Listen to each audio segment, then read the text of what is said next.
Hey you guys, welcome back to my kitchen series. It's me, Richie, the ghost of 2020. Just kidding.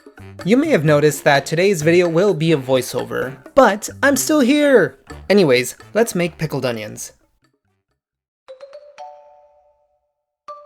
Honestly, this recipe is life-changing. I always have a jar of onions in my fridge at all times. They go great on sandwiches, salads, tacos, pretty much anything you want to give a little zesty zazz to. And the best part is that they're super easy to make. Check it out. You'll need 1 to 2 onions depending on the size of your jar. Mine fits 2 onions. I prefer red onions because they will turn a beautiful bright pink color once they have pickled. 1 to 2 cloves of fresh garlic, 1 tablespoon of sugar, 1 teaspoon of salt, some white vinegar, and about 1 liter of boiling water. And that's your basic list of ingredients. However, this is optional, but I like to add sliced jalapenos and black pepper into my pickled onions to kick them up a notch, make them nice and spicy. I mean, what can I say? I'm an Aries. Alright, before we get started, first off, you'll need a jar. The easiest way to acquire a jar is by recycling an old jar. I used one that had strawberry jam in previously, but you can use whatever as long as it's made of glass and has come straight out of the dishwasher or washed completely with hot water. First thing you're going to do is slice up your onions. You can make them as big or as small as you'd like. However, I like to keep mine in rings. You can slice them with a knife, but I bought a mandolin.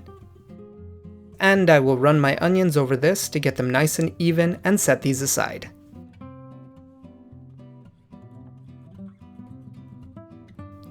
Next, I'm going to crush my garlic and set this aside.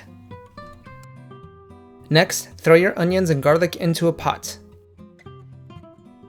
And what we're going to do is blanch our ingredients for a couple of minutes with some freshly boiled water. At this stage, I also toss in my jalapenos. This breaks down the fibers in the ingredients enough to be pickled. Next, tip out the water and set these aside. I probably don't need to say this, but make sure you do it over the kitchen sink. Now you're going to prepare your jar.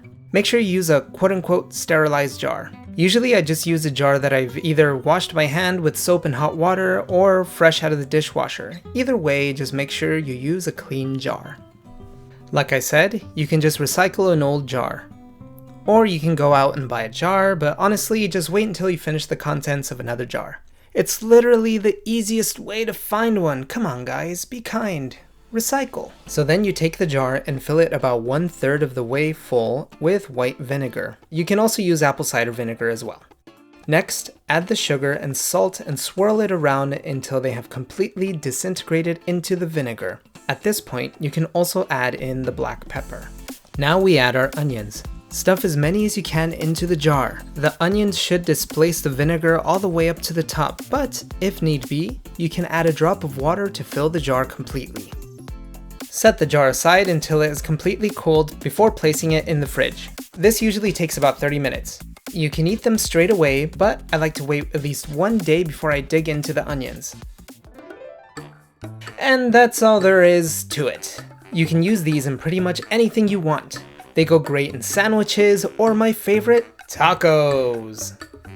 Let me know how you guys like to use them. And be sure to tag me on Instagram at HisKitch and let me know how it goes for you. Thanks guys for watching. I hope you enjoyed this video. Be sure to subscribe for more of these types of videos. This is History Kitchen. I'll see you next time. Bye!